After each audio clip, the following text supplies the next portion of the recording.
Welcome to the Let's Not Meet Nightmare playlist. This video is a collaboration between myself and a few members of the Darksomnium community. Remember to like and subscribe, and leave a comment letting me know what you thought of this video and what types of videos you'd like to see in the future. And if you'd like to hear more from any of the guest narrators, make sure to check out their YouTube channels, which I'll link to in the description. With that said, here are 5 stories from the Let's Not Meet subreddit. Number 1. Regular reader of these types of subreddits, and had a recent experience that I'd like to share. This happened only a couple days ago. Sometime around midnight, my friend Matt and I were driving to a 24/7 convenience store for some munchies and cola. There's a bridge along the way that connects the nearest town where the store is from the rural countryside where we live. The bridge is small, not even 100 feet long, and has 2 barriers on either side that separate the road from the sidewalk, and then a second barrier and a chain-link fence. Below the bridge are train tracks, which 2 people committed suicide on in the past year by jumping down. I'm aware of this, as an old coworker of mine had attempted suicide the same way, but luckily survived. Driving up to the bridge, Matt's headlights illuminated what appeared to be a man standing on the top of the second barrier, looking directly down to the tracks. I looked on as Matt crept onto the bridge and stopped. He rolled down his window.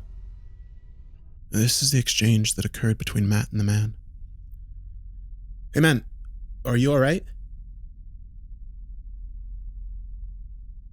Hey, are you alright?" "No." "What are you doing up there?" I whispered to Matt that the man was probably feeling suicidal.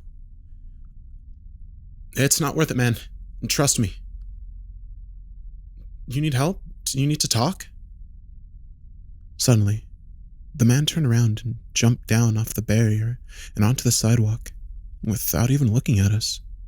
He let out a quiet, sarcastic-sounding laugh and walked off across the bridge into town and down the highway, coincidentally the same direction the 24/7 convenience store was in. We drove down, passing the man, and pulled into the parking lot of the store. I stay in the car as Matt goes in. Eventually, I get out to stretch and talk with one of the employees who was outside on a break. As we're talking, I can see her eyes looking away from mine and toward the highway. I turn around to see the man from the bridge, who was now walking towards the store. I pretend like I didn't know him, and we continue talking while the man walks into the store. Soon after, Matt comes out and we get back into his car. Matt told me that he saw the man from earlier walk in, and asked if I did. I said I did. As we're pulling out, the man comes out of the store holding a bottle of water, and looks at us for a couple of seconds, and gives us a smirk, before walking off towards the side of the store, and out of sight. Number 2. Narrated by Nico Wonderust.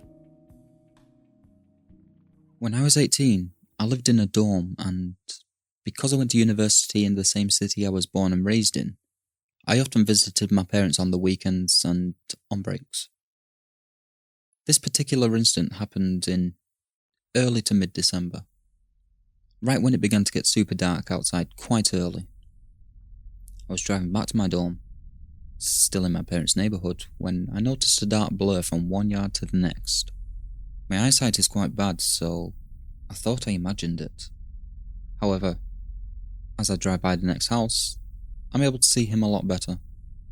He was peering into one of the windows of the house. Now, my family is quite good friends with the owners of this house, and I thought that maybe it was their oldest son looking for a way inside. At the time, this made perfect sense to me, since both this particular individual and their son had short dark hair. Anyway, I stop and roll down my window to shout hello. I only get my window halfway down when the figure turns around. He smiles and waves like it's the most normal thing in the world. Meanwhile, I've started to realise that this is not the person who I thought it was, and this was not a safe situation. And while I'm pondering over what to do, like an idiot, I'm brought back to reality by the fact that this man has begun to make his way down the driveway, walking and then eventually speeding up into a jog run, yelling, "Hey! Hey! Hey!" and "Come here! Come here!" At this point, I'm like, nope. I press my foot all the way down on the gas pedal and keel away while he's yelling at the top of his lungs. I finally have the common sense to stop once I get in a well-lit and busy shopping centre, to call my parents and the cops. Fortunately, no one was home and nothing was stolen. However, he was never caught, which is disappointing. Number 3. Narrated by Lillie Nation. I'm a woman in my mid-20s. I live in a mid-sized city at the edge of a mostly yuppie neighborhood that is close enough to downtown to still be considered urban, but still relatively quiet and considered safe by most people who live in my city. We have our fair share of car break-ins, I guess, but that's usually the extent of our crime reports. In addition to my full-time office job, I work part-time as a maitre d' at a high-end restaurant. After work around 11 p.m. on Sunday, I really didn't feel like cooking and I was dreaming of a cold margarita. So I went to the bar across the street for a late dinner by myself, still decked out in my nice work clothes, a conservative dress and heels.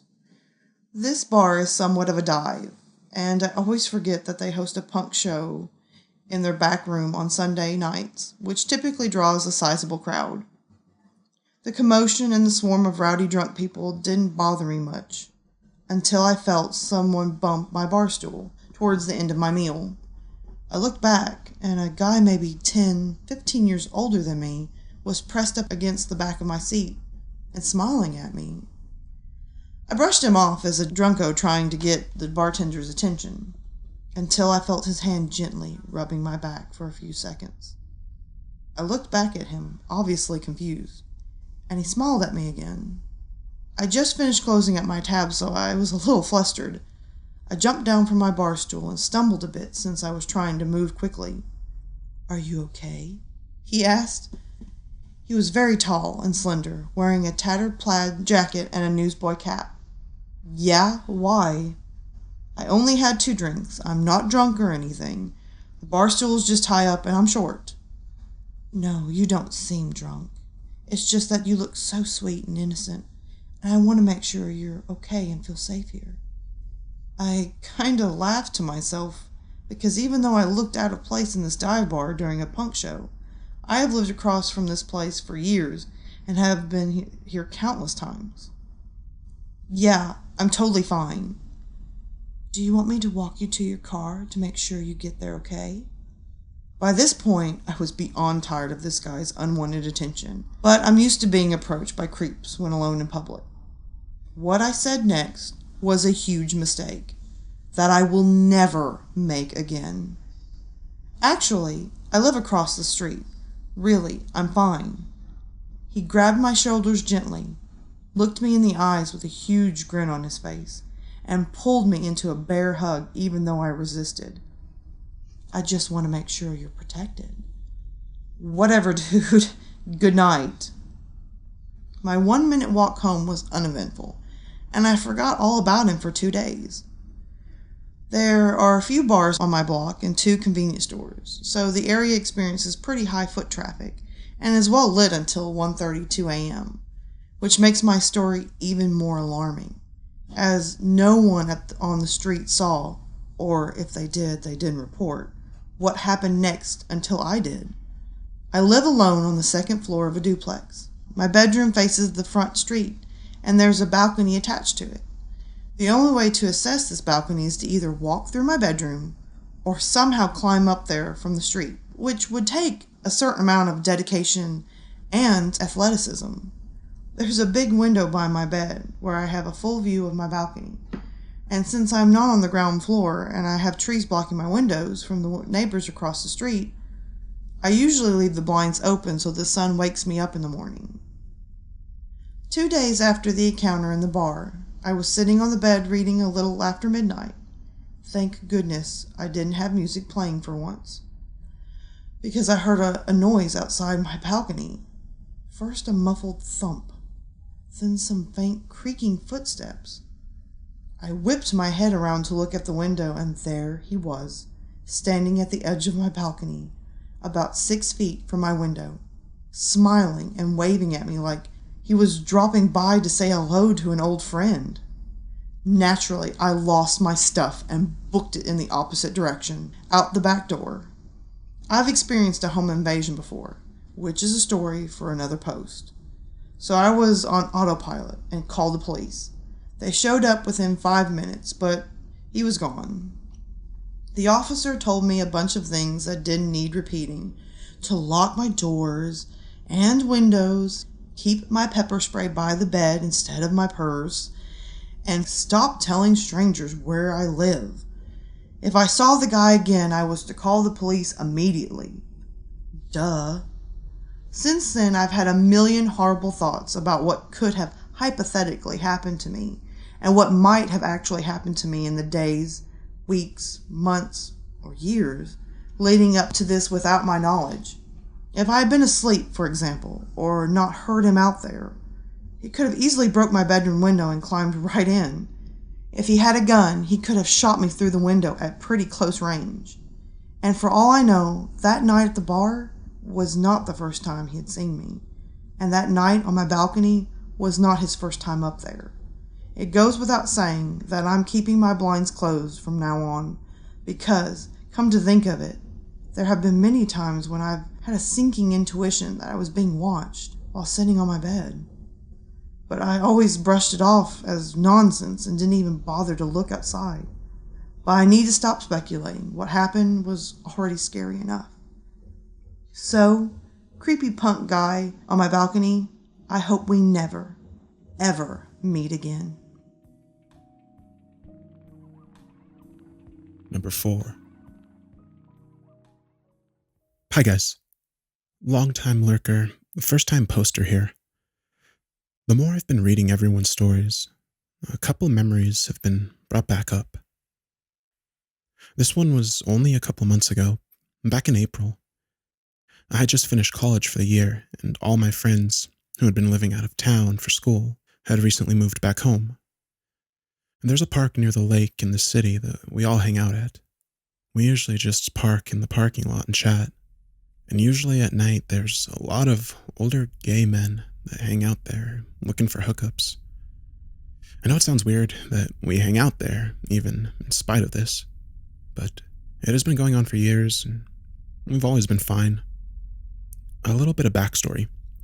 Before we went to the lake, we stopped at Tim Horton to use the washroom. And there was a group of 3 guys parked beside us, standing outside of their car smoking, who we thought were a little creepy. However, they had a cute puppy, so we talked to them for a bit before being on our way. This time, it was my friend and I in the front seat of her Jeep, both female, and my guy friend sitting in the back seat. The back windows are tinted, keep in mind, so my guy friend was not visible, and this was also at night. So we parked in the lot with our coffee, catching up as we hadn't seen each other in a long time. Not long after, an SUV pulls up in the spot beside us, and we can see a middle-aged man smiling and waving at us. It's not uncommon here. I mean, how else are you going to find a random hookup in a situation like that? But it struck us odd, considering the visitors to this park usually take their business elsewhere when they see 2 women in a car. He stayed for a few minutes, continually trying to get our attention. We tried to ignore it in hopes that he would take the hint and leave, but after a while, we started to get creeped out and left. We'd just exited the parking lot and were headed down the short residential street that led into the main road, when we saw headlights not too far off behind us.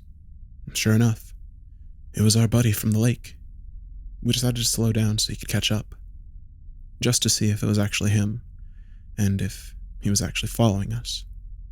Dumb idea, I know. He followed us for a bit and eventually started to flash his high beams at us.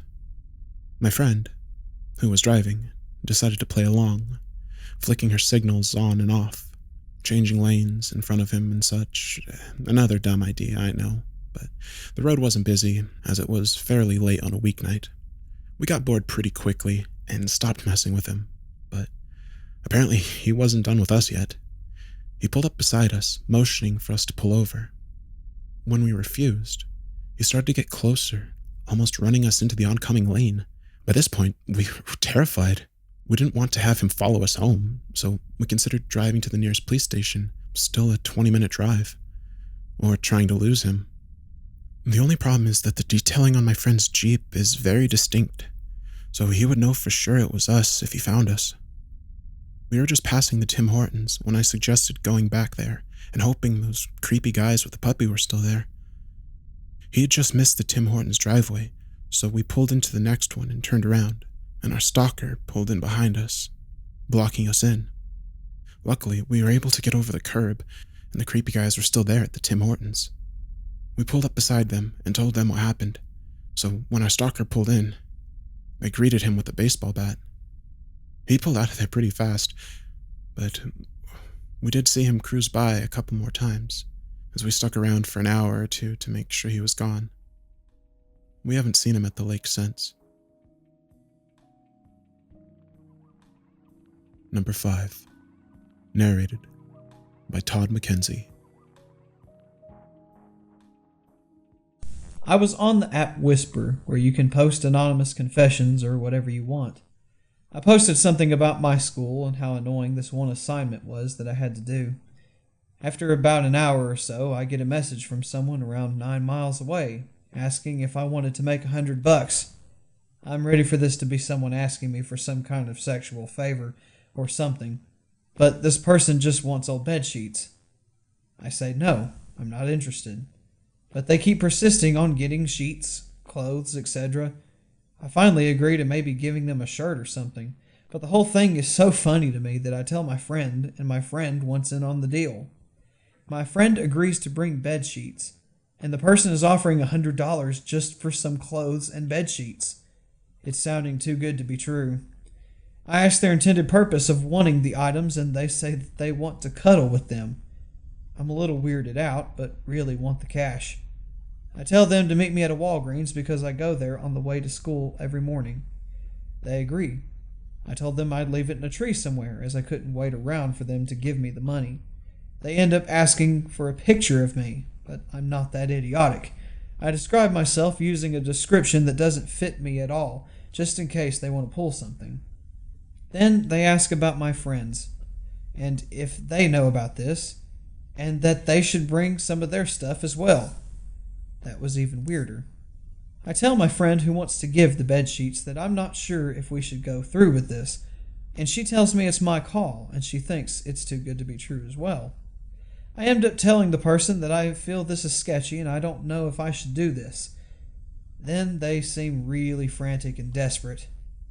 They offer me $215 for the stuff, and I tell my friend that we could really use the money, and she agrees but tells me that I should ask for proof that they have the money. I ask them for proof, but the money is on a card apparently, and they'd need to use an ATM. Kind of a red flag, but the items we were selling can be replaced. The next morning I woke up very late for my bus, and informed my friend that she should probably just leave the sheets at home or something because I wouldn't have time to drop them off before school. I tell the person that, and once again they're desperate. Why can't you drop them off? Today's the only day I can ever pick them up. I'll give you even more money. Just please give them to me. I have no way to get to the Walgreens after school because then I'd risk missing my bus home, and my parents can't pick me up and I have no money for a public bus. I inform them that, and tell them I'd be happy to wait a while until they can once again come get them, but they insist on getting them from another store after school I can get to, and that they'd seriously give me so much money, and that there's no other way. I gave up. I'm not risking mine or my friend's life for some desperate 20-plus-year-old loser who wants to cuddle my clothes and friends' bed sheets. I don't know their true intentions. If they really had $300 to give me, then oh well. Something in my gut told me not to go and drop them somewhere. something made me late that morning. So, weird bedsheet fetish guy, let's not meet. Ever. I hope you enjoyed this video. Make sure to check out Nico Wonderest, Todd Mckenzie, and Lillie Nation's YouTube channels, as well as the Terror Mill YouTube channel, which is a collaboration project between myself and other members of the Darksomnium community. You can also use the cards to vote for what types of things you'd like to see in the next Let's Not Meet video. I hope you're enjoying this marathon, and I'll see you on the next video.